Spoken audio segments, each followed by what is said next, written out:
काल जो नुकताच मुंबई हायकोर्ट क्लर्क आणि पिऊनचा जो पेपर झालेला आहे, तर त्याविषयी आता YouTubeवरती भरपूर व्हिडिओ येत आहेत, की कट ऑफ एवढा लागेल, तेवढा लागेल. परंतु पूर्ण जर जागेचं अॅनालिसिस केलं आणि त्यानुसार जर कट ऑफ पाहिला, याच्या आधी जी भरती झाली त्यावेळेस क्लर्कचा कट ऑफ हा 64 लागला होता. त्यावेळेस जागाही तशाच होत्या कमी. ह्यावेळेस जागा जास्त आहेत, तर कट ऑफ किती लागेल आणि काय लागेल ते आपण आज पाहणार आहोत. तर पेपर सोपा होता असे बरेच जण म्हणतायत. हो, पेपर सोपाच होता. परंतु 60 मिनिटांमध्ये 90 क्वेश्चन सोडवणे ही काय सोपी गोष्ट नाहीये.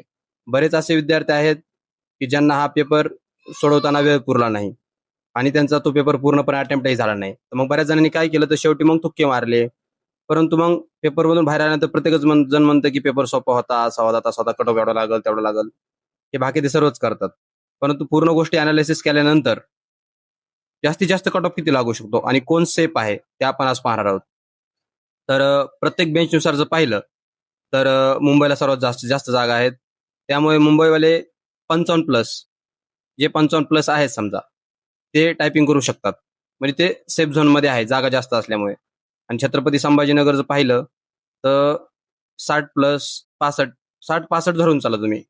आणि नागपूर सेम 65 प्लस समजा असंच.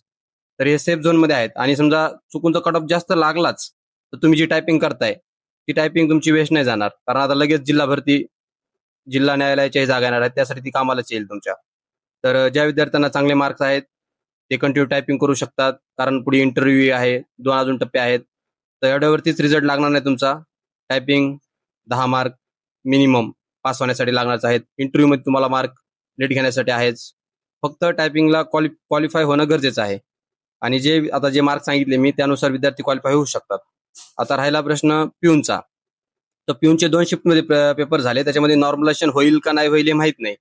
परंतु आता पहिला पेपर सोपा होता असं बरेच जण म्हणतात आणि दुसरा पेपर थोडासा नॉर्मल अवघड होता. त्यातमध्ये मॅथचे 3-4 गणिते हे टाकले होते त्यांनी. तर त्याचा कट ऑफ किती लागू शकतो? तर जे विद्यार्थ्यांना 22 प्लस मार्क आहे, 21-22, ते विद्यार्थी समजा इंटरव्ह्यूसाठी जाऊ शकतात.